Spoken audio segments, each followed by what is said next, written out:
Shalom dan selamat sore Bapak Ibu Saudara-saudara kekasih Tuhan bersama dengan anak-anak sekolah minggu.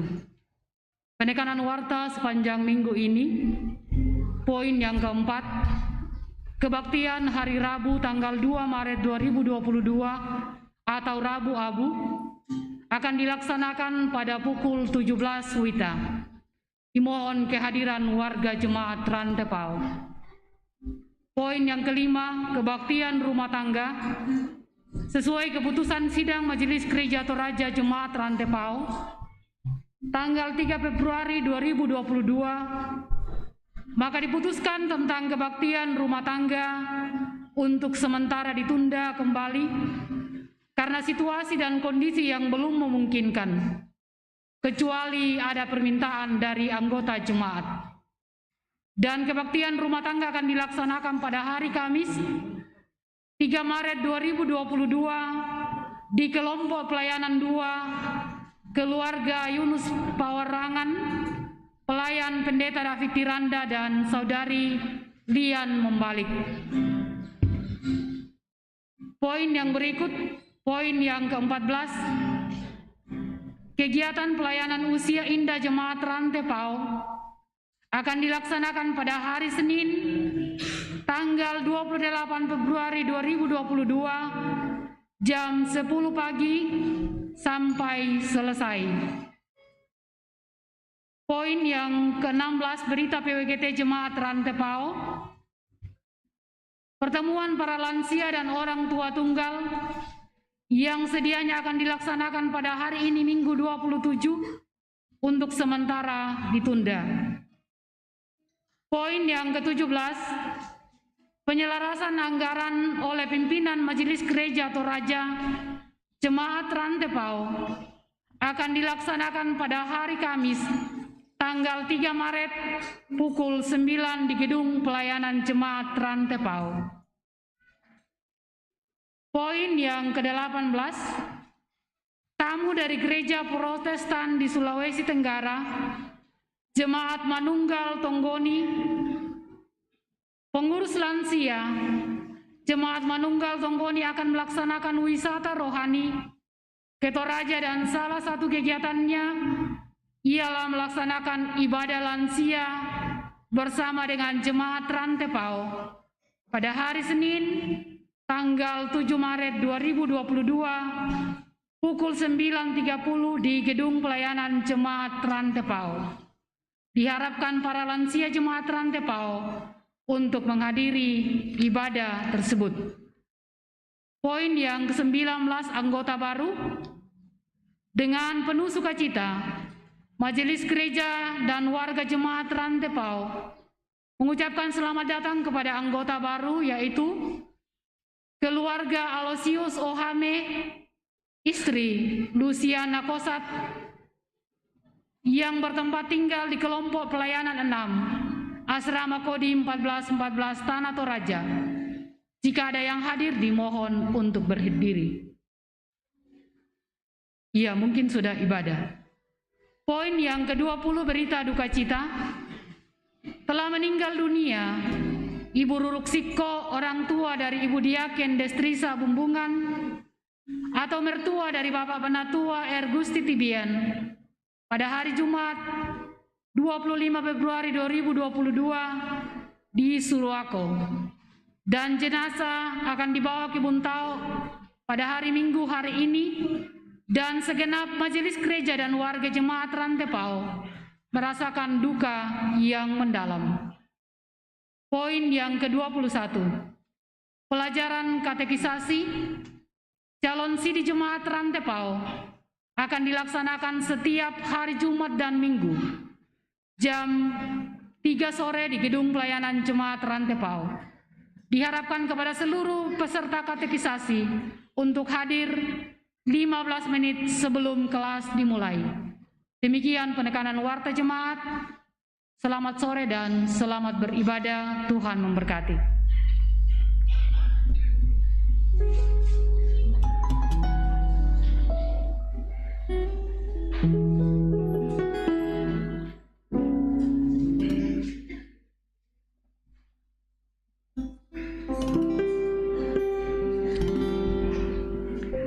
Shalom, selamat sore Bapak Ibu. Mari kita siapkan hati kita untuk menikmati ibadah kita pada sore hari ini. Liturgi yang kita gunakan adalah liturgi kreatif. Mari ikut terlibat sesuai dengan pembagian kita masing-masing. Selamat hari Minggu. Ini hari yang istimewa di mana kita merayakan hari ulang tahun ke-67 Sekolah Minggu Gereja Toraja. Halo anak-anak sekolah minggu. Ya, mantan anak-anak sekolah minggu, halo. Apakah senang beribadah bersama dengan orang tua pada sore hari ini? Terima kasih. Syukur kepada Tuhan. 7 hari lamanya Gereja Toraja merayakan Pekan Anak Gereja Toraja yang puncaknya kita rayakan dalam ibadah saat ini. Dalam sorotan tema selubung sudah tersingkap, ayo kita nikmati sukacita ibadah bersama anak-anak kita, dan marilah kita berdiri menyambut kehadiran Tuhan dan menyanyikan Datanglah Tuhan.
Saudara-saudara yang kekasih dalam nama Tuhan, kita rayakan ibadah hari Minggu Pekan Transfigurasi yang kita rangkaikan dengan puncak Pekan Anak Gereja Toraja hari ini.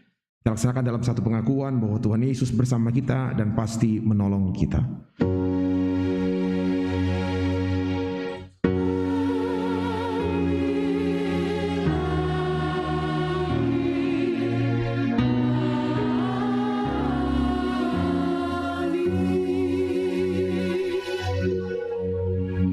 Salam dari Tuhan Yesus, Dia senang kita ada di sini. Silahkan duduk kembali. Kita akan membaca Mazmur secara berbalasan dari Mazmur 99 ayatnya yang pertama hingga ayatnya yang ke-9. Mazmur 99 ayatnya yang pertama hingga ayatnya yang ke-9. Tuhan Raja yang kudus. Tuhan itu Raja, maka bangsa-bangsa gemetar. Ia duduk di atas kerup-kerup, maka bumi goyang. Tuhan itu maha besar di Sion. Biarlah mereka menyanyikan syukur bagi namamu yang besar dan dahsyat. Raja yang kuat, yang mencintai hukum. Hukum dan keadilan di antara keturunan Yakub. Tinggikanlah Tuhan Allah kita.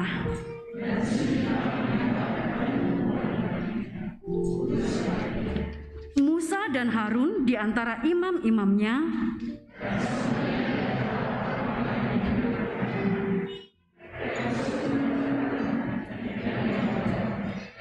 Dalam tiang awan ia berbicara kepada mereka.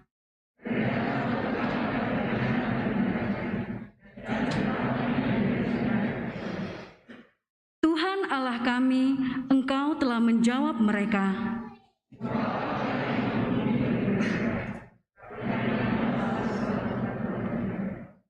Tinggikanlah Tuhan Allah kita.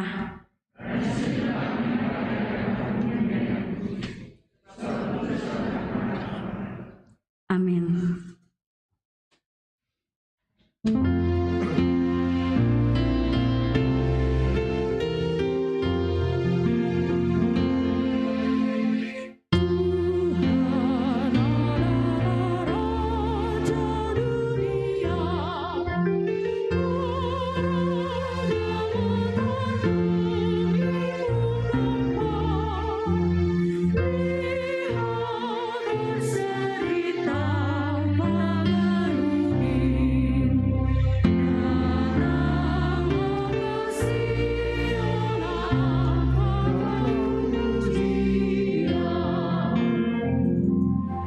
Mari kita berdiri.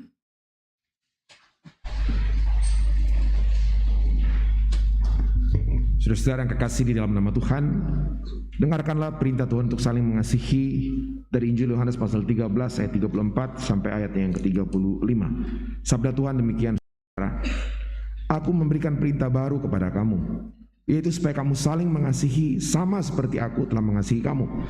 Demikian pula kamu harus saling mengasihi. Dengan demikian semua orang akan tahu bahwa kamu adalah murid-muridku, yaitu jikalau kamu saling mengasihi. Demikian berita anugerah, berita dari firman Tuhan.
Silakan duduk.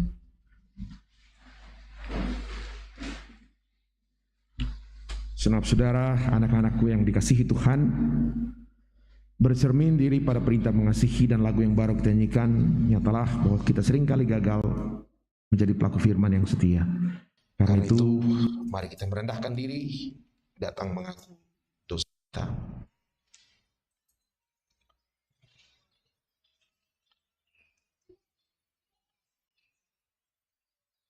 Anak-anak,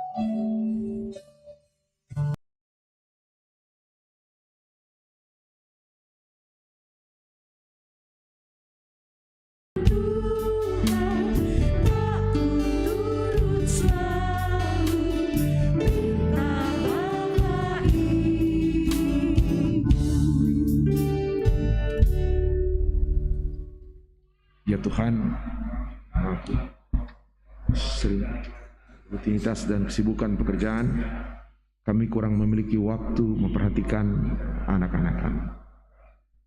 Kami mengaku bahwa mulut kami sering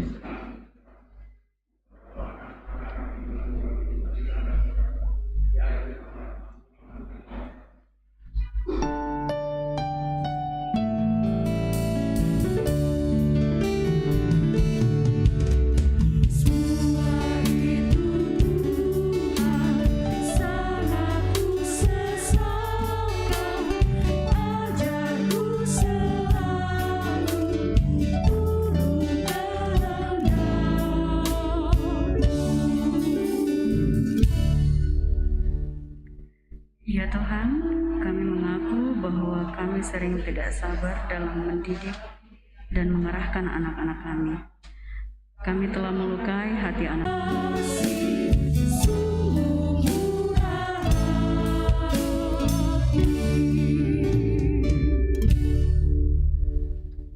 Saudara-saudara yang kekasih, segenap anak-anakku sekalian,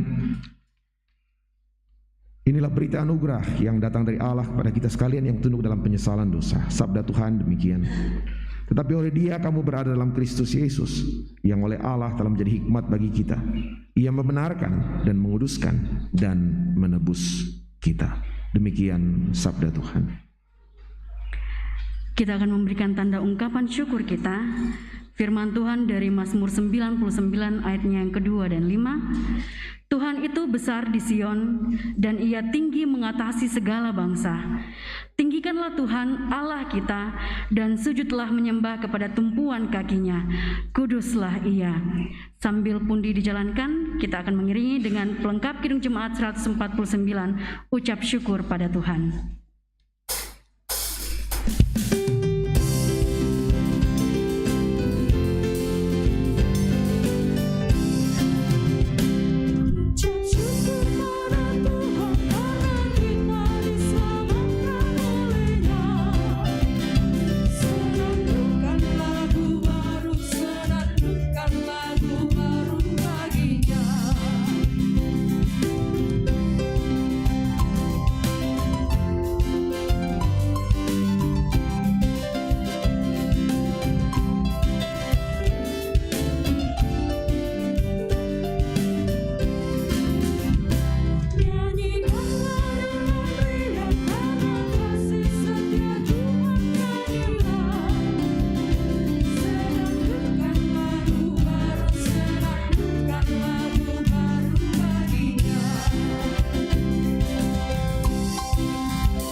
Mari kita berdoa.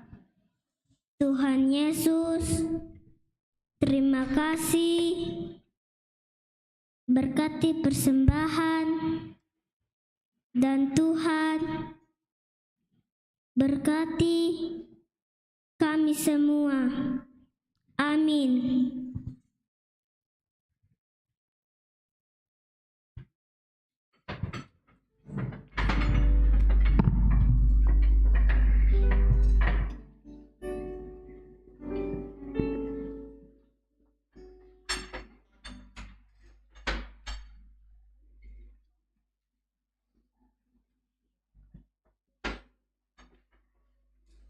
Persembahan kami yang kami bawalah.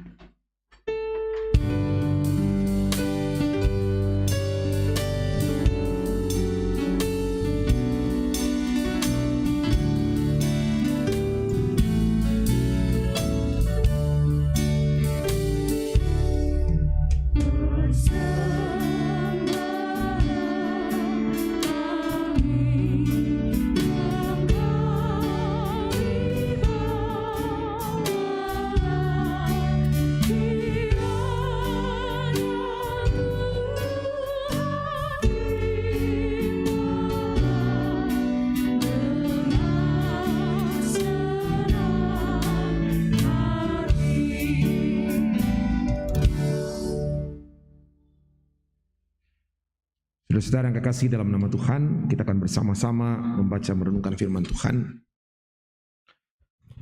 Kita akan berdoa bersama melalui satu pujian. Sebelumnya kami dengar perkataan Tuhan. Tuhan buka hati kami.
Pembacaan pertama kita terambil dari Keluaran pasal 34 ayatnya yang ke-29 sampai 35.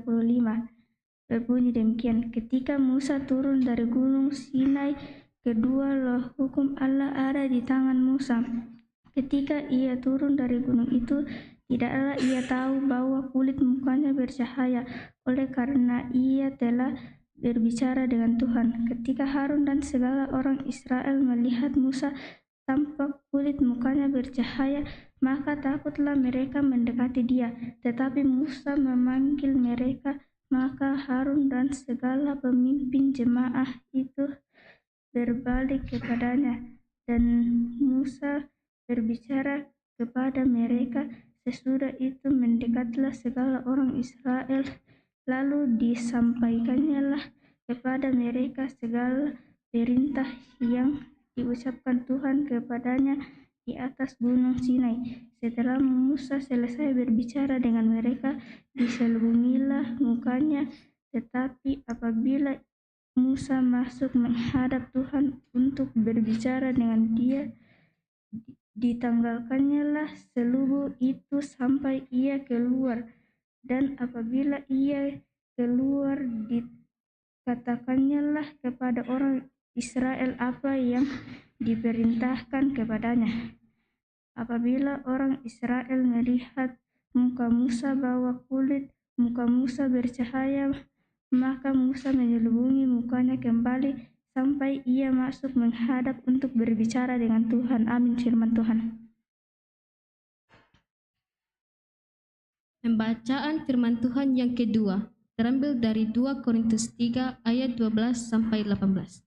Firman Tuhan berbunyi demikian, karena kami mempunyai pengharapan yang demikian, maka kami bertindak dengan penuh keberanian.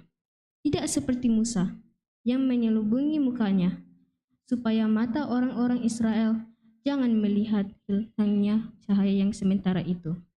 Tetapi pikiran mereka telah menjadi tumpul.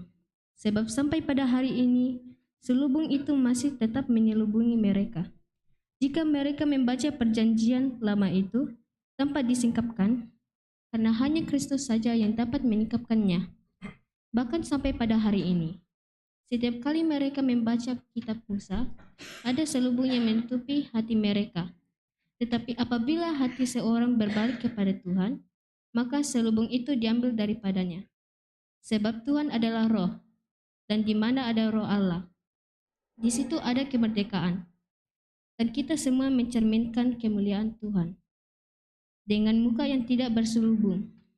Dan karena kemuliaan itu datang dari Tuhan, yang adalah Roh, maka kita diubah menjadi serupa dengan gambar-Nya, dalam kemuliaan yang semakin besar. Demikian firman Tuhan. Amin.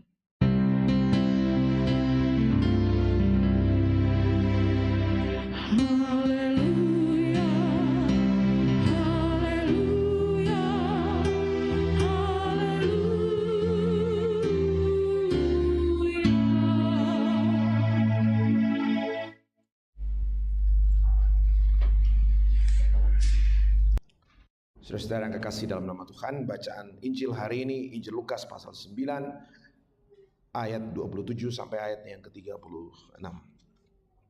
Lukas 9, 27, 28 sampai ayat yang ke-36. Saya bacakan saudara-saudara.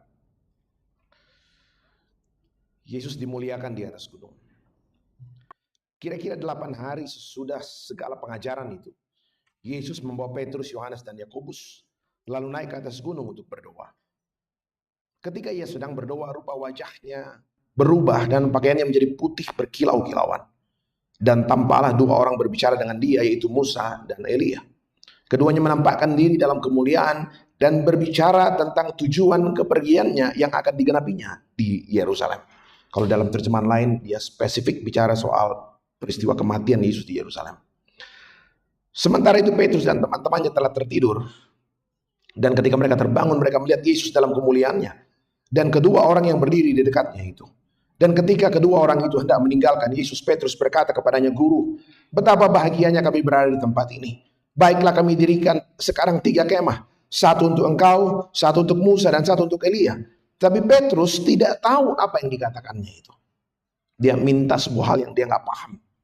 Sementara ia berkata demikian, datanglah awan menaungi mereka.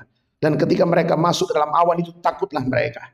Maka terdengarlah suara dari dalam awan itu yang berkata, "Inilah anakku yang kupilih, dengarkanlah dia." Ketika suara itu terdengar, nampaklah Yesus tinggal seorang diri. Dan murid-murid itu merahasiakannya. Dan pada masa itu mereka tidak menceritakan kepada siapapun apa yang telah mereka lihat itu. Demikian Injil Yesus Kristus, ya Tuhan puang matua.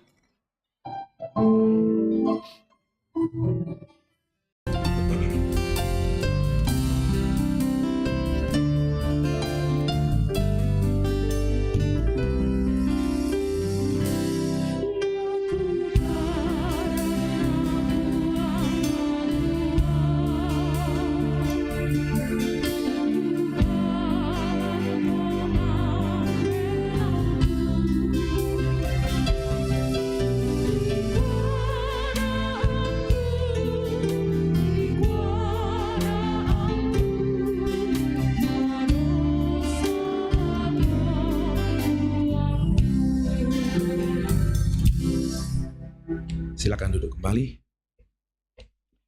Saya di mimbar bawah ya, ada slide yang mungkin saya harus lihat.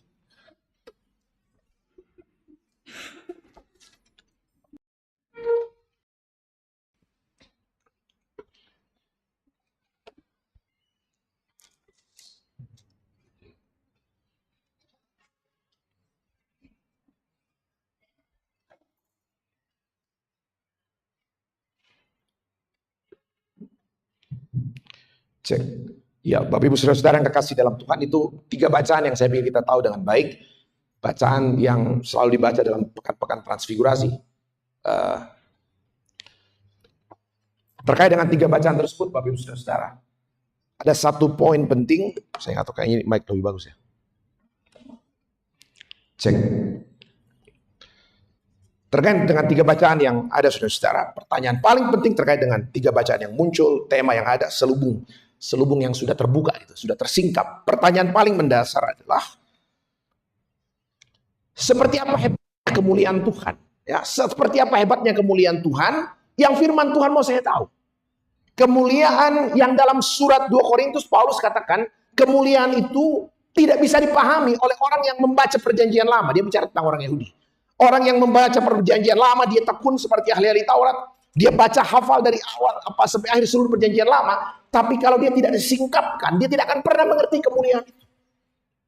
Nah, saudara-saudara yang kekasih dalam Tuhan, pertanyaan paling mendasar sekali lagi adalah sehebat apa? Kemuliaan macam apa sebenarnya? Ya.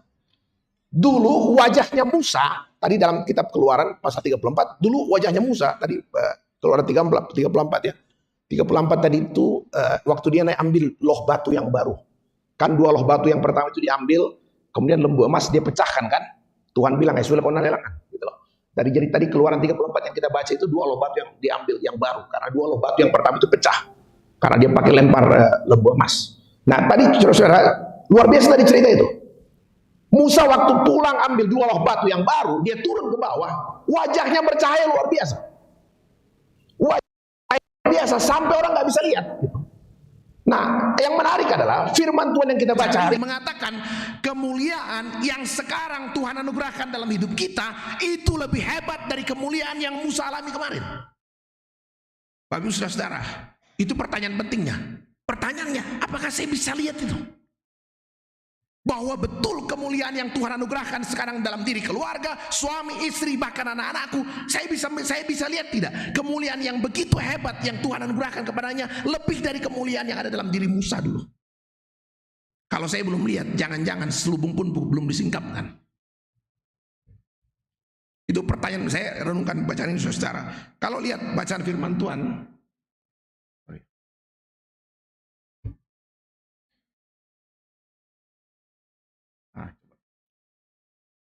ini dia bermasalah, dipindahin aja. Coba lihat saudara-saudara, ayat 7 dan 8. Firman Tuhan bilang begini, ayat 7 dan 8. Pelayanan yang memimpin kepada kematian terukir dengan huruf pada loh batu. Namun demikian kemuliaan Allah menyertainya pada waktu ia diberikan. Jadi pada waktu 2 loh batu diberikan, ada kemuliaan Allah di sana. Ya. Sebab sekalipun pudar juga, kemuliaan itu hilang. Sekalipun pudar juga, cahaya muka Musa begitu cemerlang sehingga mata orang-orang Israel tidak tahan menatapnya. Itu kemuliaan yang dulu Musa Keluaran 34. Nah, jika pelayanan itu datang dengan kemuliaan yang demikian, jadi jika pelayanan yang Musa dulu datang dengan kemuliaan yang demikian, betapa lebih besarnya lagi kemuliaan yang menyertai pelayanan roh. Jadi Bapak Ibu saudara, firman Tuhan mau katakan kemuliaan yang Tuhan berikan kepada dirimu hari ini itu jauh lebih hebat dari dulu yang dialami oleh Musa. Keluaran 34. Pertanyaannya, saya bisa lihat tidak kemuliaan itu? Kalau saya belum lihat, jangan-jangan selubung juga belum disingkapkan. Kalau saya lihat suami yang ada hanya kekurangannya, saya lihat istri yang ada hanya kejelekannya, saya lihat anak-anak yang saya tanya kejelekannya, jangan-jangan nih selubung juga belum disingkapkan. Jangan-jangan saya nggak paham kemuliaan yang Tuhan berikan. Nah, itu pertanyaannya saudara-saudara. Ayat 10-11 di skip lagi. Ayat 10-11 firman Tuhan bilang gini. Saya teruskan, Bapak Ibu boleh perhatikan. Sebenarnya apa yang dahulu dianggap mulia, ya apa yang dahulu zamannya Musa dianggap mulia, jika dibandingkan dengan kemuliaan yang mengatasi segala sesuatu ini, sama sekali tidak mempunyai arti. Jadi yang dulu itu kecil banget gitu loh, dibandingkan yang sekarang Tuhan berikan. Sebab jika yang pudar itu disertai dengan kemuliaan, jika yang pudar yang dulu itu disertai dengan kemuliaan, betapa lebihnya lagi yang tidak pudar itu disertai dengan kemuliaan. Jadi Bapak Ibu saudara itu pertanyaan paling mendasar. Pertanyaan yang paling penting, menarik adalah sehebat apa, sedahsyat apa kemuliaan Kristus, kemuliaan yang dalam ayat 18, bisa di skip lagi, ayat 18 firman Tuhan bilang begini, dan kita semua mencerminkan kemuliaan Tuhan dengan muka yang tidak berselubung. Kita semua nih, anak kita, suami, lihat cucu kita, keluarga kita semua mencerminkan kemuliaan yang tidak lagi terselubung. Pertanyaannya, kita lihat tidak? Kalau saya belum lihat kemuliaan itu, jangan-jangan hati saya pun masih diselubungi. Masih sama dengan orang Yahudi yang sampai hari ini baca perjanjian lama, tapi dia tidak pernah percaya kepada Kristus. Itu pertanyaan menarik Bapak Ibu saudara yang kekasih dalam Tuhan. Nah karena itu pertanyaan yang paling penting, sehebat apa kemuliaan itu? Betulkah kemuliaan yang diceritakan dalam surat 2 Korintus yang nampak dalam peristiwa transfigurasi di Gunung Tabor itu betul-betul jauh lebih hebat? Jadi dulu coba bayangkan ya, Musa hamba Tuhan ketemu dengan Tuhan. Jadi ceritanya kan, Musa hamba Tuhan ketemu dengan Tuhan. mukanya menyala, habis dia pulang masih ada sisanya, orang tidak berani lihat gitu loh. Lah sekarang nih bukan hamba Allah, tapi anak Allah sendiri. Kristus, dia hadir di tengah-tengah kita dalam transfigurasi di Gunung Tabor. Pertanyaan paling penting, sehebat apa? Betulkah, ada yang tanya gini, betulkah Pak Pendeta, bagaimana buktikan bahwa kemuliaan yang ada di Gunung Tabor itu betul-betul kemuliaan yang luar biasa, lebih daripada yang dialami oleh Musa dan Elia? Saya bilang, saudara-saudara, coba perhatikan peristiwa transfigurasi yang ada di Gunung Tabor. Apa yang terjadi di sana? Boleh lihat, skip ayatnya dari bacaan Injil Lukas. Apa yang terjadi di sana, saudara-saudara? Firman Tuhan katakan, dan ketika kedua orang itu hendak meninggalkan, Yesus, Petrus berkata kepadanya, Guru, betapa bahagianya kami sekarang di tempat ini. Baiklah, kami dirikan sekarang 3 kemah, satu untuk engkau, satu untuk Musa, satu untuk Elia. Petrus tidak tahu apa yang diucapkannya. Saya pikir-pikir, saya cari buku tafsir yang Petrus tidak tahu apa sebenarnya. Apa yang Petrus nggak paham sebenarnya. Menarik sekali, saudara-saudara. Kenapa harus ada Musa dengan Elia di sampingnya Tuhan Yesus?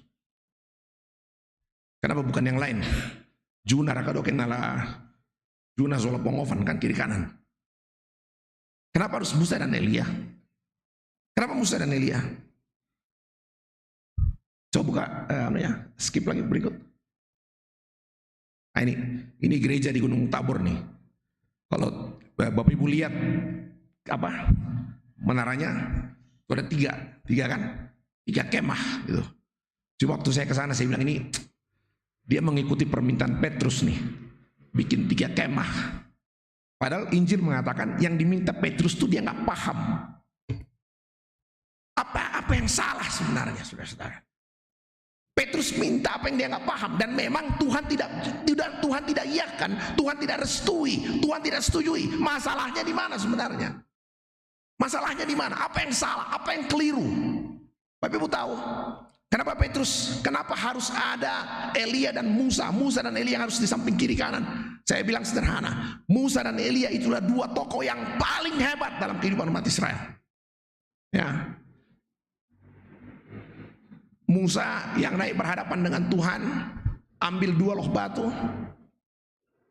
Elia itu nabi yang memulihkan waktu Israel menyimpang menyembah Baal. Dia yang memulihkan Israel kembali setia kepada hukum Taurat. Apalagi kesamaannya, saya bilang kalau mau dicari kesamaannya, dua-duanya tidak jelas kuburannya. Karena Elia terangkat hidup-hidup ke sorga. Kalau Musa, dia di Alkitab dikatakan dimakamkan di Gunung Nebo, tapi malaikat Tuhan yang makamkan, dan tidak ada orang yang tahu makamnya sampai sekarang di mana. Itu. Jadi saudara-saudara, 2 tokoh yang ada di sana itu 2 tokoh pribadi yang luar biasa. Yang masalah adalah saking hebatnya Musa dengan Elia, saking hebatnya Musa dengan Elia. Petrus sampai bilang, Tuhan, maukah engkau kami bikin 3 kemah? 1 untuk engkau, 1 untuk Musa, 1 untuk Elia. Apa yang salah dari permintaan ini? Yang salah itu apa? Yang salah adalah ketika Petrus mau mempenempatkan Musa dan Elia itu sama dengan Tuhan. Saya gak serai nih. Jadi pagi khotbah juga di Karasik. Saudara, jadi coba lihat ya, yang keliru apa? Ketika saya mau menempatkan sejajar dengan Tuhan, Musa hebat ya, Elia hebat ya. Musa luar biasa jagonya, dia belah laut, acungkan tongkatnya, laut terbelah. Elia luar biasa, dia minta ke atas turun hujan, hujan tidak turun berkali-kali, tapi begitu dia berdoa, hujan turun, luar biasa. Saudara. Tapi ketika Tuhan katakan, ketika Tuhan tidak merestui, Tuhan tidak memenuhi permintaan Petrus untuk membuat 3 kemah, 1 untuk Tuhan, 1 untuk Musa, 1 untuk Elia. Yang Tuhan mau katakan begini, Musa hebat, yes. Elia hebat, ya. Tapi coba lihat, coba skip ayatnya. Ini ayat yang menarik sekali, Bapak Ibu coba perhatikan. Coba lihat ya. Oh sorry, ya udah yang tadi itu. Oke, coba ya. Ada 3 orang di sana, saudara-saudara. Ada 3 wajah di sana, Musa, Elia, dan Yesus. Tapi ketika kemuliaan Tuhan turun, muncul suara dari sorga. Ya, Bapak Ibu ingat 2 kali saja suara itu muncul dari sorga, 2 kali saja ya. Suara pertama muncul di mana? Sungai Jordan. Ya. Suara kedua muncul di Gunung Tabor. Ada penafsir yang coba menjelaskan, ya, kalau dari segi letak geografis, tempat Yesus dibaptis Sungai Jordan itu kan the lowest place on the earth, gitu ya. Tempat yang paling bawah.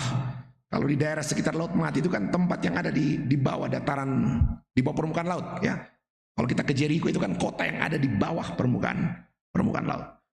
Jadi dikatakan 2 kali suara itu muncul dari sorga di tempat yang paling bawah dan di tempat yang paling tinggi di Gunung Tabor. Apa yang kelihatan saudara-saudara?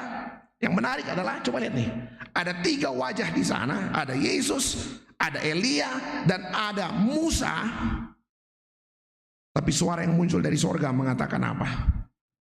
Suara dari sorga mengatakan, maka terdengarlah suara dari dalam awan itu yang berkata, inilah anakku yang kukasihi, dengarkanlah dia. Lalu tu tahu jo. Tapi Tuhan bilang, suara dari sorga mengatakan, this is my beloved son. Listen him, dengarkanlah dia, bukan dengarkanlah mereka. Musa hebat, yes. Elia hebat, yes. Tapi dia bukan Tuhan. Bapakmu jago, ibumu jago, tapi ingat dia bukan Tuhan.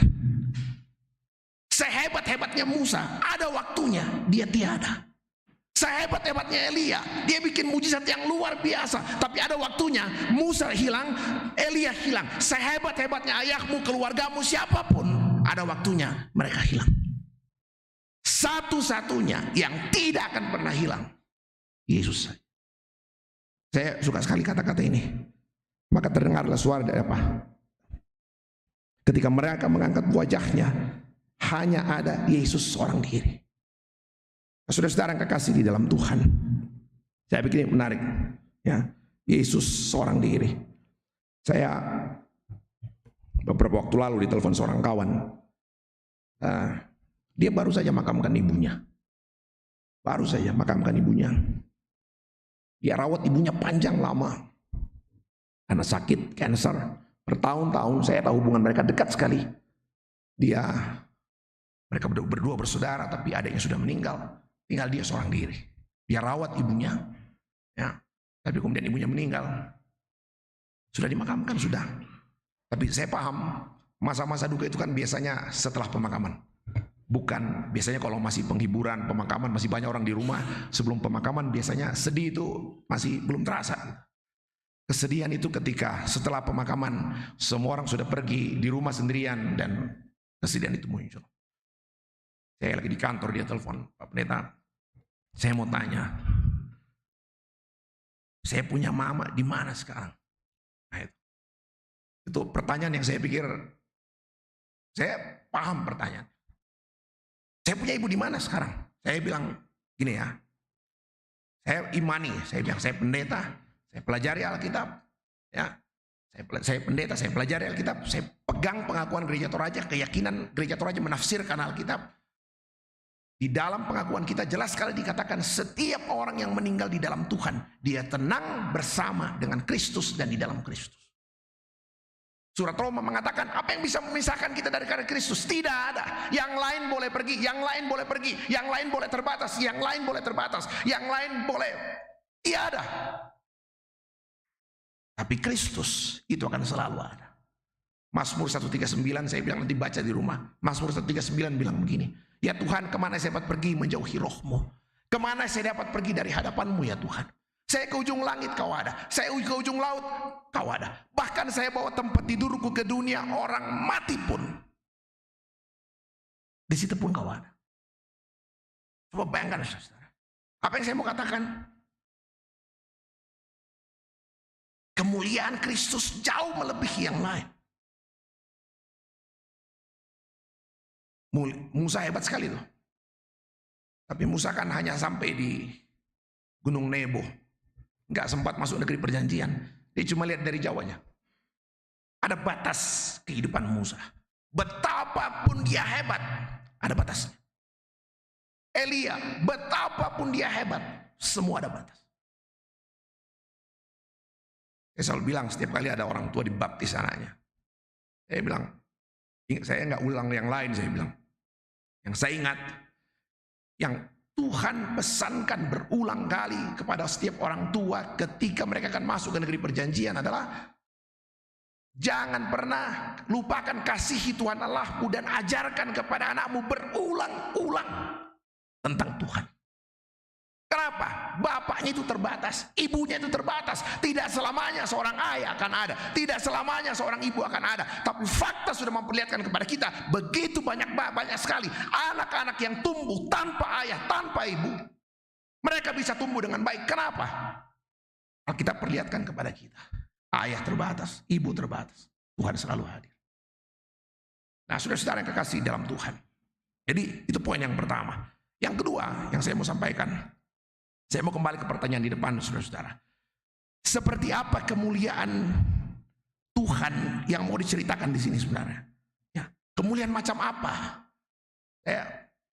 Apakah hidup kita nanti, misalnya Juna pulang tiba-tiba mukanya juga bercahaya, atau gimana? Kemuliaan macam apa itu kira-kira? Saya bacakan ya, supaya kita tahu, ya betul-betul ya. Ternyata, wah, suamiku ini meskipun sudah sering-sering kena asam urat, ternyata wah mulia, mantap. Nah, istriku ini meskipun kemuliaan macam apa saudara-saudara yang Alkitab mau kita pahami, ya, supaya kita tahu betul kemuliaan itu. Nah, saya baca satu ayat 2 Korintus 4 ayat 10, bisa dilihat di slide. Saya ambil bagian yang juga dari Surat Korintus bacaan yang kedua. Dia bilang gini, saudara-saudara, kami senantiasa membawa kematian Yesus dalam tubuh kami, supaya kehidupan Yesus juga menjadi nyata di dalam tubuh kami. Skip lagi berikutnya. Dan tampaklah 2 orang berbicara dengan dia, itu Musa dan Elia. Keduanya menampakkan diri dalam kemuliaan dan berbicara tentang tujuan kepergiannya yang akan digenapinya di Yerusalem. Bapak bisa perhatikan 2 Korintus 4 ayat 10 dan ayat ini, dua-duanya bicara tentang kemuliaan yang datang dari kematian Tuhan Yesus. Kemuliaan yang hadir karena kematian Kristus. Jadi saya pahami, oke, pantesan orang Yahudi tidak bisa pernah percaya pada Kristus. Pantesan orang Yahudi tidak pernah bisa melihat kemuliaan Kristus, sebab inilah kemuliaan yang datang melalui peristiwa kematian. Kemuliaan apa? Peristiwa kematian itu peristiwa yang selalu dianggap satu kebodohan bagi orang Yunani, bagi orang Yahudi. Nah, saudara-saudara, kemuliaan yang firman Tuhan maksudkan adalah kemuliaan yang datang dari peristiwa kematian Kristus. Coba perlihatkan, saya coba lihat beberapa ayat yang mungkin lebih dekat menjelaskan kemuliaan itu, saudara-saudara. Coba buka ini. Ini kemuliaan yang dimaksudkan. Coba lihat, saudara-saudara. Kemuliaan bagaimana? Firman itu telah menjadi manusia, diam di antara kita. Dia bicara tentang Kristus. Firman itu telah menjadi manusia, diam di antara kita, dan kita telah melihat kemuliaannya. Kemuliaan apa? Kemuliaan yang diberikan kepadanya sebagai anak tunggal Bapa, penuh kasih karunia dan kebenaran. Wah, bisa dibayangkan Bapak Saudara, kemuliaan yang Tuhan berikan dalam hidup kita itu adalah kemuliaan tentang penuhnya kasih karunia Tuhan dalam hidupmu. Saya lihat kata asli penuh di dalam teks Yunani. Itu dalam satu teks pleres namanya, kata aslinya ya. Kata Yunani pleres, tapi yang menarik adalah pleres itu bisa berarti perfect, sempurna, penuh, tapi juga pleres itu gini, cover every area, menutupi semua yang buruk. Coba bayangkan, saya buruk sekali nih, boroknya pendeta Alfred itu banyak banget, yang jelek pada dirinya banyak banget, yang luka pada dirinya banyak banget. Tapi Tapi ketika kasih karunia Tuhan berikan, yang terjadi adalah kasih karunia itu menutupi semua, cover every area, menutupi semua yang buruk, menutupi semua yang luka. Hebat sekali. Jadi kalau saya tahu ada anak, suami, istri yang dia punya banyak kekurangan, tapi saya lihat dia dalam terang kasih karunia Tuhan. Saya tahu setiap kelemahannya itu ditutupi oleh Tuhan sendiri. Ada kisah seorang anak. Ada seorang komposer terkenal di Polandia, komposer pianis, pemain piano terkenal, namanya Jan Paderewski. Jan Paderewski itu komposer hebat sekali dari Polandia. Dia bahkan sempat jadi, kalau saya tidak salah, menteri apa perdana menteri di Polandia. Hebat sekali. Tapi yang saya mau cerita adalah, satu kali Jan Paderewski itu lagi mau konser piano. Lampu sudah dibuat agak gelap. Tiba-tiba di penonton ada seorang ibu yang panik. Ada seorang ibu yang panik, seorang ibu penonton yang panik karena dia kehilangan anaknya. Menolak anakku deh. Dan orang sudah siap konser dan dia tambah kaget, malu, ketakutan karena 5 menit kemudian ketika dia sibuk cari anaknya, tiba-tiba lampu sorot menyala, oh anaknya sudah di panggung. Duduk di tempat main piano. Aduh. Dia gelisah, takut luar biasa, ketakutan. Wah, kacau acara teh. Temannya sudah bilang, tamam kejemuja itu anakmu, terkostik memang itu anakmu yang toke. Biasa kan kalau ibu-ibu pergi sama anaknya kebaktian, baru anaknya ribut, pasti anak leptek. Yang natumang itu anak memang dibisan. Ibu itu ketakutan luar biasa. Anak ini juga bukannya ketakutan, dia rupanya naik ke atas. Memang dia sudah belajar piano dari kecil, dia suka main piano. Jadi begitu dia lihat piano, dia spontan, tidak ada yang suruh, dia naik ke atas mau main piano. Dan betul, pas duduk di atas kursi dekat piano, bukannya turun, orang bilang, mamanya bilang turun. Oh nasarnya bisa meninggal. Apa yang dia mainkan? Dia mainkan lagu yang dia pelajari sejak kecil, Twinkle Twinkle Little Star. Dia mainkan dengan tangan kanannya 1 jari. Semua orang, ibunya ketakutan luar biasa. Apa yang terjadi? Jan Paderewski tenang saja. Sambil anak itu memainkan piano, tidak direncanakan, Jan Paderewski datang di sampingnya, di belakangnya, dan dia bilang, keep playing, teruslah bermain. Dan sementara anak itu memainkan, Jan Paderewski memainkan dengan tangan kirinya. Mereka memainkan lagu yang sama, penuh dengan harmoni, dan saat itu kesaksian yang penulis cerita itu mengatakan, semua orang memberikan tepuk tangan yang luar biasa. Yang saya mau cerita adalah, coba bayangkan, peristiwa yang dianggap oleh seorang ibu sebagai sebuah hal yang menakutkan, bahkan memalukan, diubah oleh seorang pemain piano menjadi sebuah momen yang membanggakan dan tidak terlupakan. Saya cuma bilang begini, kalau seorang pemain piano saja bisa mengubah momen itu menjadi sebuah momen yang luar biasa, apalagi Tuhan. Luar biasa, saudara. Kemuliaan yang Tuhan berikan itu adalah kemuliaan yang penuh kasih karunia, cover every area. Saya suka sekali apa itu, yang menutupi semua area. Bayangkan ini pendeta Alfred dengan segala kelemahannya, keburukannya dibungkus dengan kasih karunia Tuhan.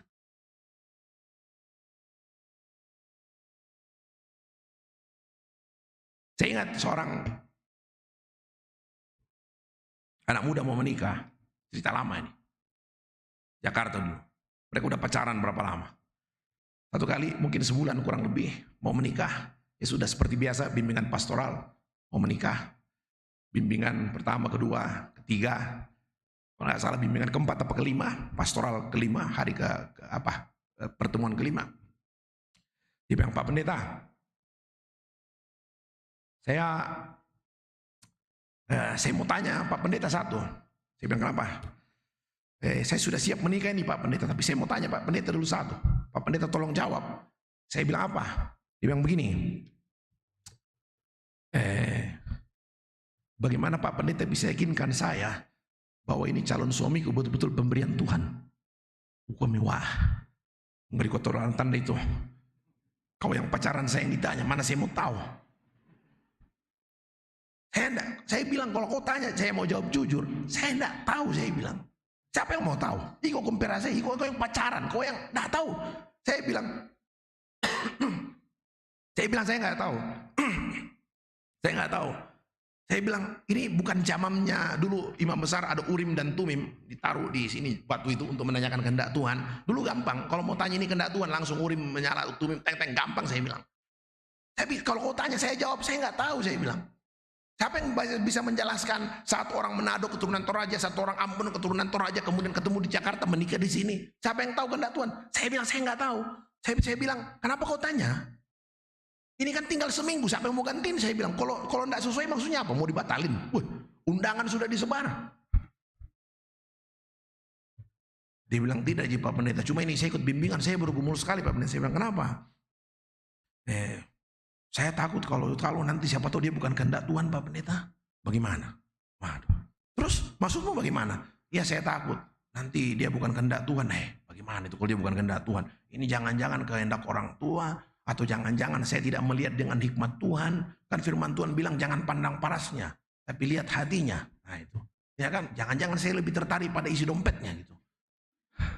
Nah, gitu. Itu kata-katanya. Saya gini, oke, saya jujur ya, saya nggak tahu. Saya bilang kalau mau ditanya dia kehendak Tuhan, saya nggak tahu. Tapi saya bilang begini, kalau itu kekhawatiranmu, saya mau bilang satu hal. Kalau itu kekhawatiranmu,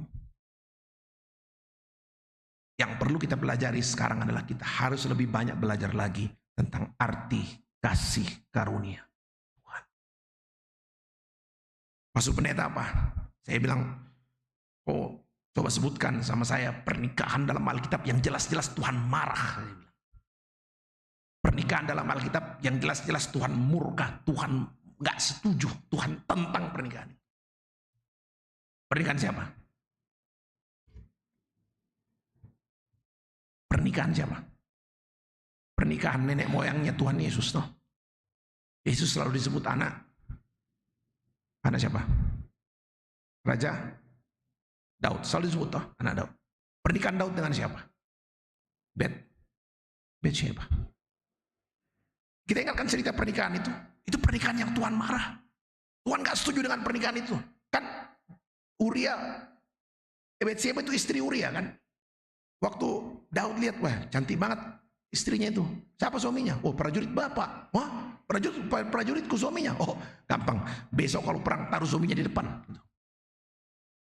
Pas meninggal suaminya, Betsheba istrinya bersedih. Daud datang menghibur. Daud sedih banget lagi. Susima itu.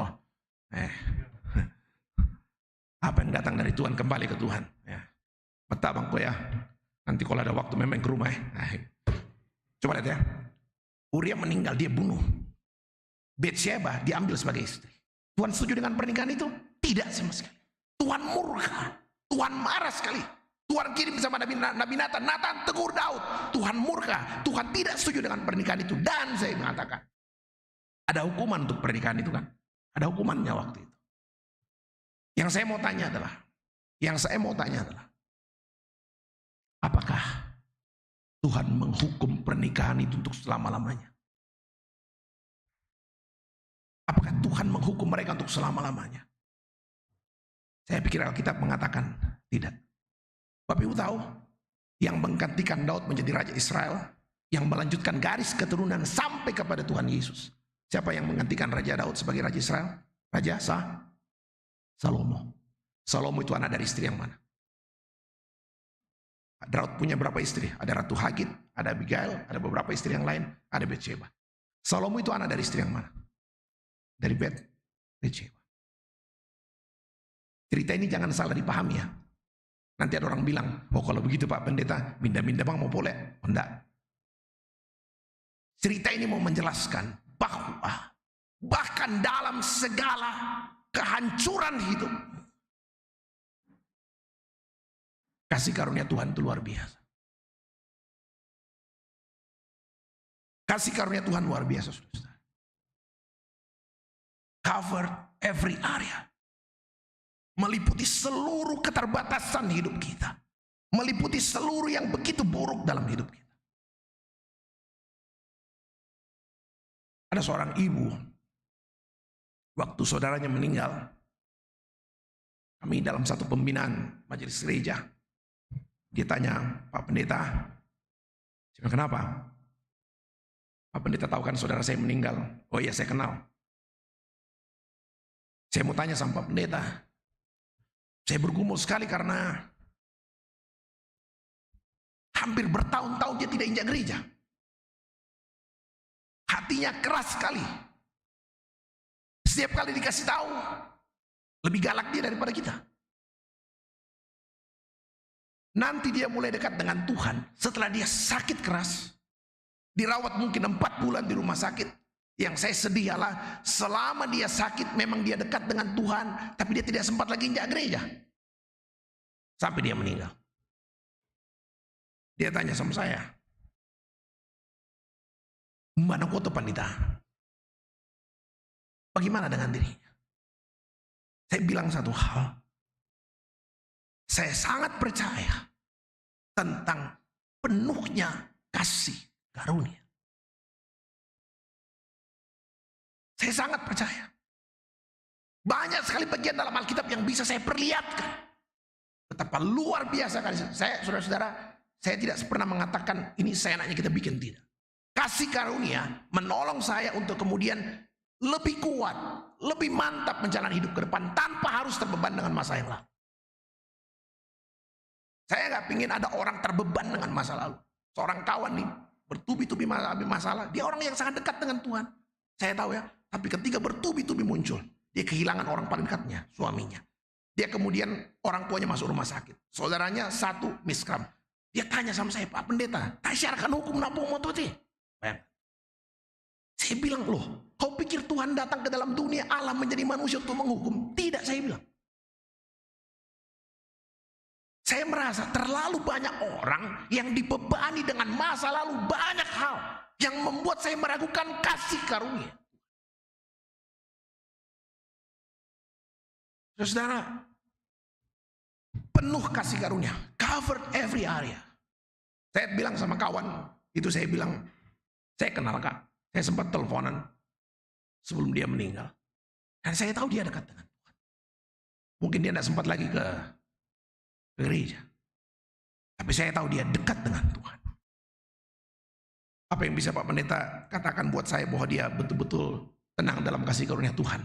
Saya bilang ya, yang saya tahu, karya penebusan Allah itu selalu jauh lebih besar dari pelanggaran kita.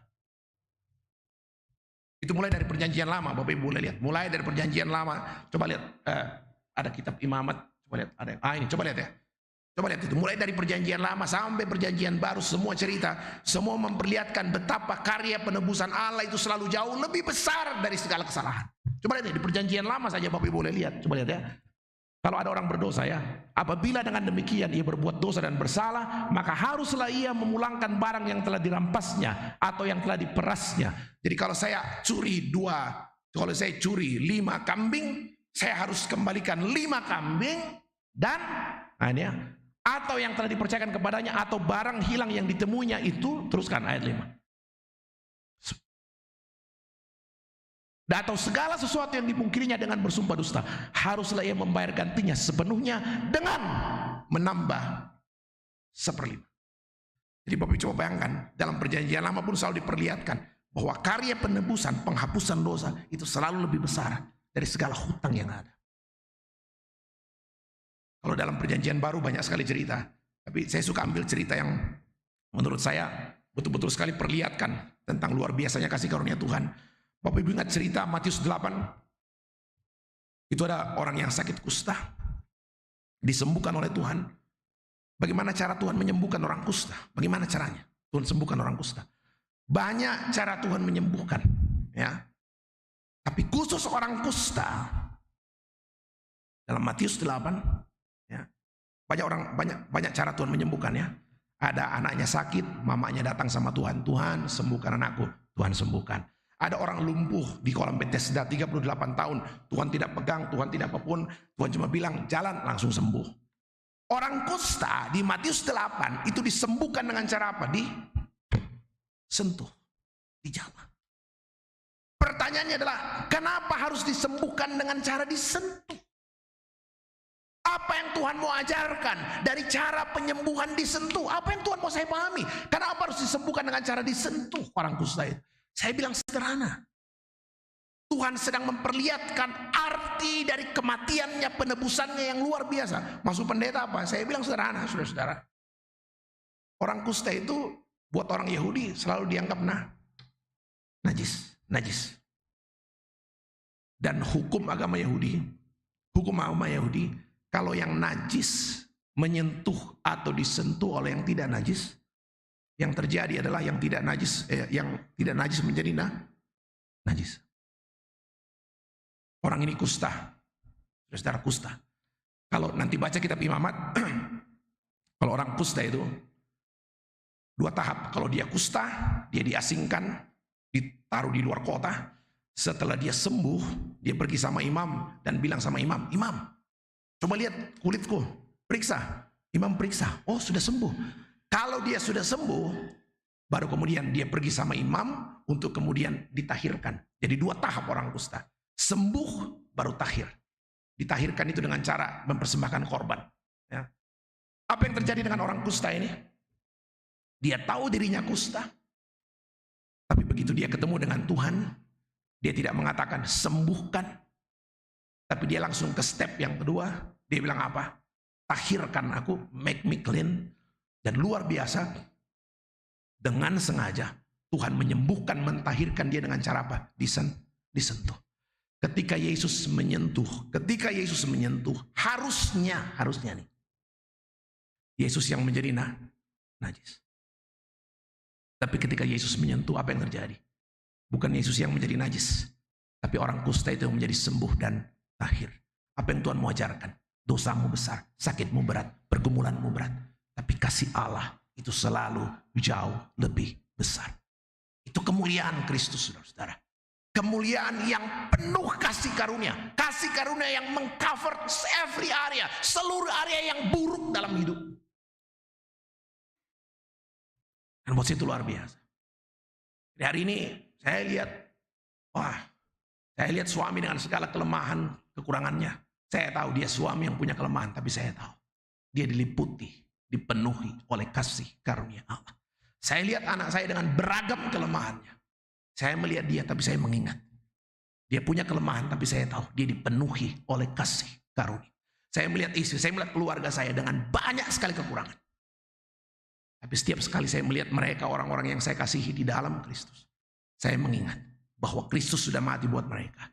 Dan ada kemuliaan yang penuh kasih karunia dalam hidup mereka. Nah, satu yang terakhir, saudara-saudara, saya kembali ke Musa. Skip, pindahkan. Coba ya. Ini Musa nih. Tadi Keluaran yang kita baca 34, ini saya 33 nih. Coba bayangkan Musa, ya. Habis dihancurkan pakai 2 loh batu, dia lempar itu lembu emas, ya. Sebelum berangkat lagi, Keluaran 33, apa yang dia minta sama Tuhan? Dia bilang begini, Musa bilang begini sama Tuhan. Maka sekarang jika aku kiranya mendapat kasih karunia di hadapanmu, beritahukanlah kiranya jalanmu kepadaku, sehingga aku mengenal engkau, supaya aku tetap mendapat kasih karunia di hadapanmu. Nanti Bapak Ibu boleh baca seluruh perikop ini, sebelum pasal 34 yang tadi kita baca. Musa bilang begini di dalam, dia bilang gini, kalau saya tidak beroleh kasih karunia dari Tuhan, saya tidak mau pergi pimpin bangsa ini. Coba bayangkan, Musa orang yang begitu hebat, tapi waktu diminta pimpin Israel, dia bilang, kalau saya tidak dapat kasih karunia dari Tuhan, tidak mau misuan amalnya. Kenapa? Dia sudah belajar, ya, belajar tentang hidup kita yang berkali-kali jatuh dalam kegagalan. Ya. Israel begitu semangat waktu mau naik ke Gunung Sinai. Israel mengatakan, kasih tahu Tuhan, anakmu ya apa napokara pomoto, pasti kami ikut. Apa yang terjadi? Musa naik ke Gunung Sinai, ambil 2 loh batu, belum sempat diajarkan barang itu, Israel sudah berontak di bawah. Dia bikin lembu emas. Coba bayangkan ya. Tanpa kasih karunia, tanpa pengampunan, tidak mungkin saya ada sampai hari ini. Coba bayangkan andai kata kita kayak Pinocchio, tiap kali kita bohong hidung panjang, tindam tukelan doang lonar. Coba bayangkan, sampai Musa bilang, Tuhan, kalau saya tidak beroleh kasih karunia, dah misuan amalnya. Saya nggak mau pergi. Kalau saya tidak dapat kasih karunia dari Tuhan. Coba bayangkan saudara, Musa orang yang begitu hebat. Tapi dia tahu, kalau bukan kasih karunia Tuhan, tidak mungkin. Karena itu saudara-saudara, di pekan transfigurasi ini, mari kita bersyukur kepada Tuhan. Kita adalah orang yang dipenuhi kemuliaan Tuhan. Kemuliaan karena kematian Kristus. Dan satu hal yang kita ingat, hidup kita penuh dengan kasih karunia. Jangan sia-siakan saudara. Jangan hakimi orang di kiri kanan kita. Saya suka bilang, dia lemah, tapi kau harus ingat, Kristus mati buat dia. Saya hak mulan hakimi. Anakmu punya kelemahan, tapi kau harus ingat Kristus sudah mati buat dia. Dia juga dipenuhi kasih karunia Tuhan. Suami, orang-orang yang dekat dengan segala kelemahannya. Saya juga mau katakan, kita tatap hari depan dan jangan lagi ada beban-beban kemarin. Ya pada masalah, jangan-jangan bisa Pak Pendeta. Saya begini, wah memang tuh Bapak aku bisa segala begitu. Hukumnya ayat. Tidak ada hubungannya saya bilang. Apapun kesalahan masa lalu, kasih karunia Tuhan melingkupi seluruh kehidupan. Selamat hari Minggu, Tuhan beserta dengan kita sekalian.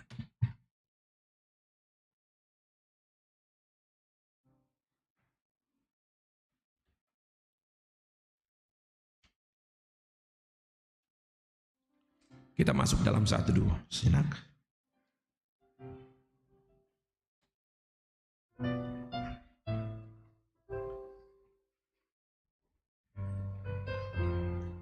Terpuji Engkau ya Tuhan.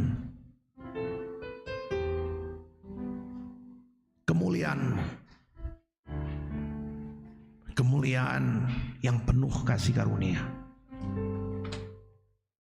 memenuhi seluruh hidup kami. Biarkan kami tatap hari depan kami dengan penuh kepastian. Kami melihat diri kami yang serba terbatas ini dalam kasih karunia-Mu. Sehingga apapun beban yang terjadi, kami punya pengharapan jauh ke depan. Keyakinan menatap hari depan. Tuhan hadir dengan kebaikan kasih sayang Tuhan yang luar biasa dalam hidup kami. Biarkan kami semua dimampukan melihat kemuliaan itu. Tidak hanya pada diri kami, tapi juga dalam diri orang-orang di sekeliling kami. Kami tahu hidup mereka dipenuhi oleh kasih karunia dari Tuhan.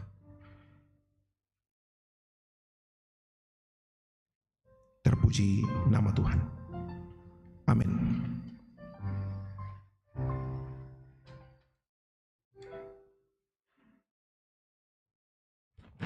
Dipersilahkan untuk guru-guru sekolah minggu.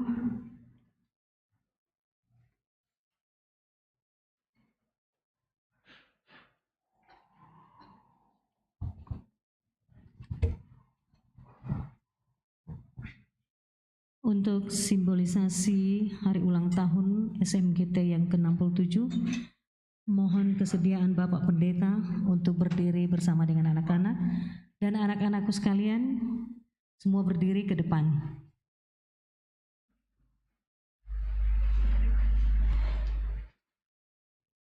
Ada ketua sekolah minggu.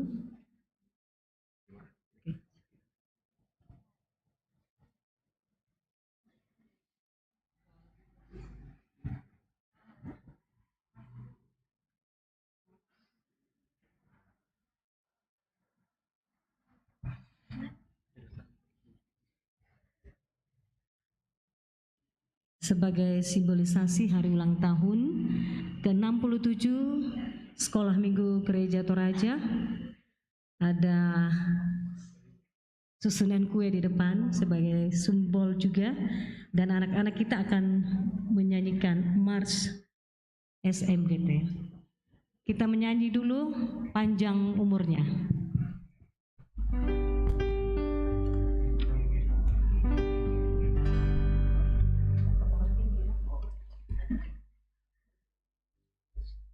Ya, mari kita sama-sama bertepuk tangan merayakan hari sukacita ulang tahun Sekolah Minggu Gereja Toraja ke-67.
sekolah minggu.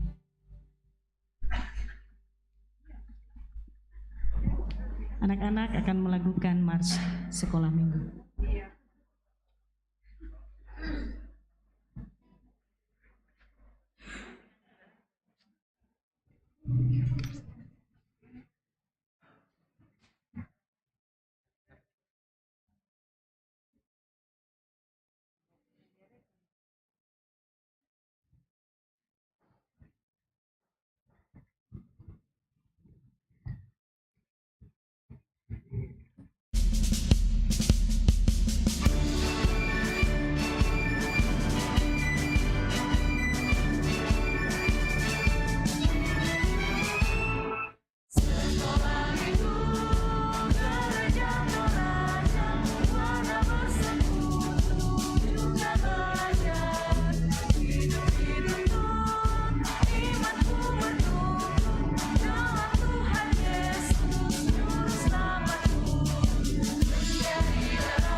Pak Pendeta.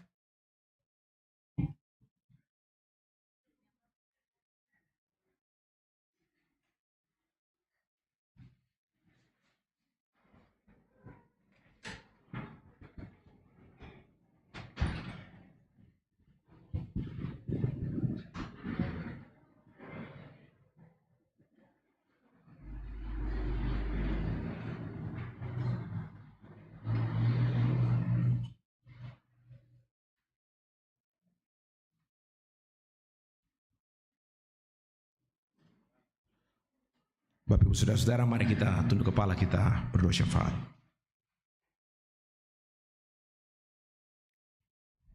Terima kasih ya Tuhan untuk kesempatan beribadah pada hari ini. Biarlah kami semakin bertumbuh mengenal kemuliaan-Mu Tuhan. Kemuliaan yang penuh kasih karunia dan kebenaran. Biarkan kami mampu menyadari betapa kasih karunia dan kebenaran yang sejati hanya ada dalam Kristus yang sanggup membersihkan, menyucikan, menebus kehidupan kami. Lawat semua anak-anak-Mu secara pribadi dalam keluarga mereka. Izinkan setiap keluarga boleh berjumpa dengan Kristus. Izinkan setiap keluarga boleh hidup berkenan dalam pandangan Tuhan. Dan sungguh hidup dalam pertolongan Tuhan sendiri. Ada harapan-harapan di sana, Tuhan mendengarkan. Ada cita-cita di sana tentang anak-anak, tentang cucu kami. Tuhan mendengarkan. Berkati anak-anak-Mu dalam seluruh keberadaan hidup mereka. jeri lelah pekerjaan usaha mereka, Tuhan berkati. Engkau cukupkan kebutuhan untuk segala kebutuhan pendidikan anak-anak cucu kami. Mereka sekolah dengan baik, dan Tuhan anugerahkan hal-hal terbaik untuk masa depan mereka. Kami sungguh bersyukur hari ini Sekolah Minggu Gereja Toraja boleh genap 67 tahun usianya. Panjang perjalanan Tuhan, perjalanan pelayanan bersama dengan Tuhan. Dan kami sungguh bersyukur Tuhan anugerahkan wadah pelayanan ini yang tanpa henti dipakai Tuhan untuk melahirkan anak-anak-Mu yang berprestasi, yang sungguh bertumbuh menjadi pribadi yang berkenan kepada Tuhan. Berkati seluruh pelayanan Sekolah Minggu Gereja Toraja dimanapun Tuhan, di seluruh lingkup pelayanan Gereja Toraja, di jemaat-jemaat Tuhan berkati. Secara khusus di jemaat Rantai Pau di sini, Tuhan memberkati anak-anak sekolah minggu, segenap guru-guru sekolah minggu, seluruh pengurus sekolah minggu. Tuhan memberkati. Mereka boleh makin hari makin penuh dengan sukacita di dalam mendidik dan membimbing anak-anak kami. Terima kasih Tuhan. Kami terus berdoa untuk seluruh kehidupan di tengah-tengah jemaat-Mu, jemaat Rantai Pau. Tuhan menolong dan memberkati. Juga untuk semua rencana-rencana pelayanan ke depan. Mohon penyertaan, pimpinan, dan pemeliharaan Tuhan. Apa yang boleh dikerjakan, Tuhan tolong. Membuat segala sesuatunya boleh memberi arti di tengah-tengah kehidupan kami sekalian. Kami berdoa Tuhan untuk beberapa dari saudara-saudara kami yang sakit, yang dirawat di rumah maupun di rumah sakit. Di dalam warta jemaat ada 24 dari saudara-saudara kami. Kami berdoa buat mereka. Juga beberapa saudara-saudara kami yang lain Tuhan.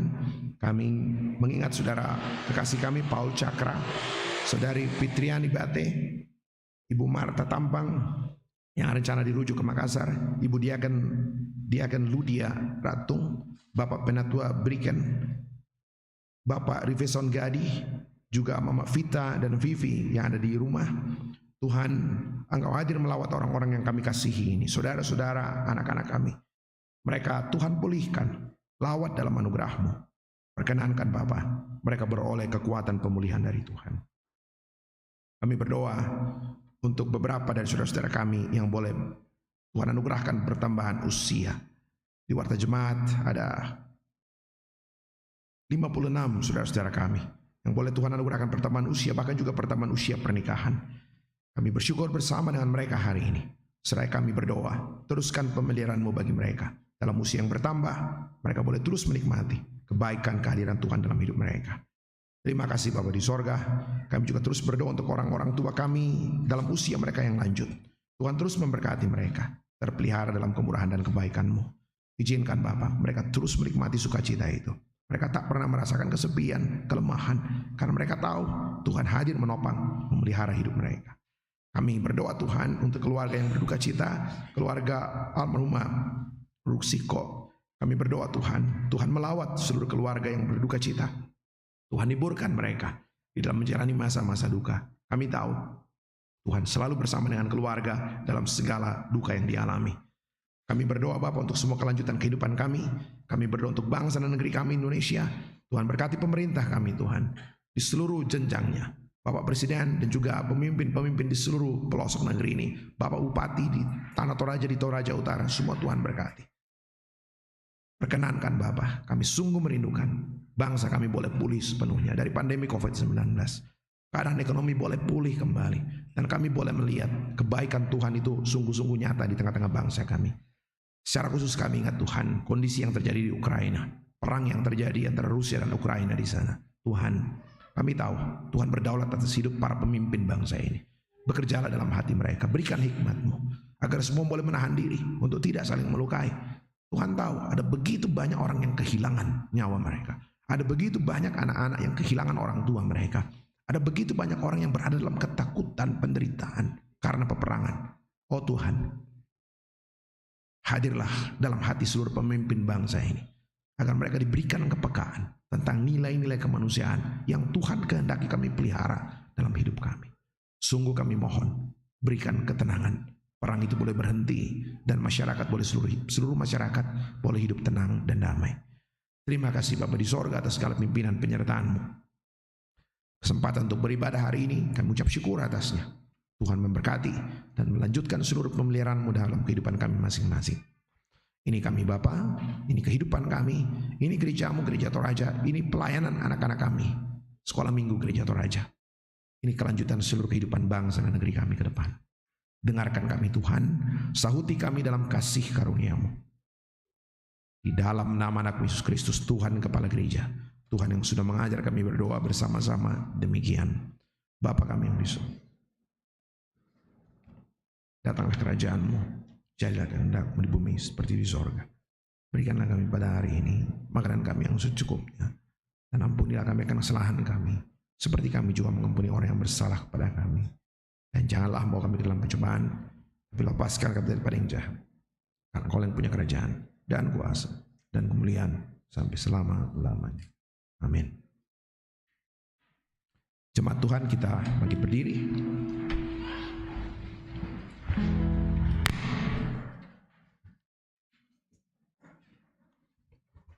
Saudara-saudara, dengarkanlah petunjuk hidup baru sabda Tuhan demikian. Sebab Tuhan adalah roh, dan di mana ada roh Allah, di situ ada kemerdekaan. Dan kita semua mencerminkan kemuliaan Tuhan dengan muka yang tidak berselubung.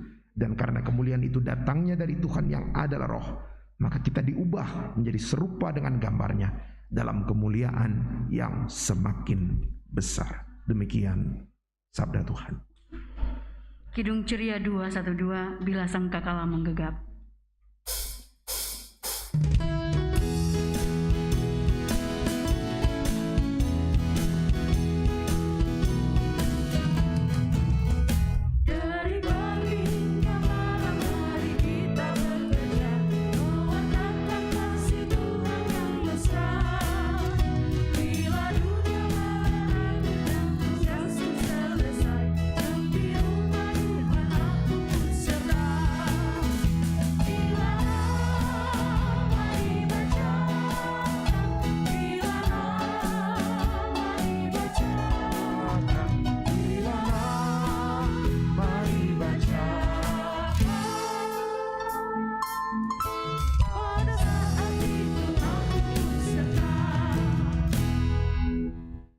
Saudara yang kekasih, pergilah, sampaikan dan tunjukkanlah kemuliaan Allah yang sudah dinyatakan dalam Yesus Kristus melalui kata dan perbuatanmu. Kami siap menyatakan kemuliaan Allah. Arahkan hati pikiranmu kepada Tuhan, buka hatimu dengan penuh kesungguhan dan kerendahan, terimalah berkat-Nya. Tuhan melihat engkau. Amin. Tuhan menjaga engkau. Amin. Tuhan menyayangi engkau. Haleluya. Amin. Menutup ibadah kita pada malam hari ini, kita akan menyanyikan nyanyian rohani anak, Kabarkan Injilnya.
Selamat hari Minggu Bapak Ibu. Tuhan Yesus memberkati kita semua.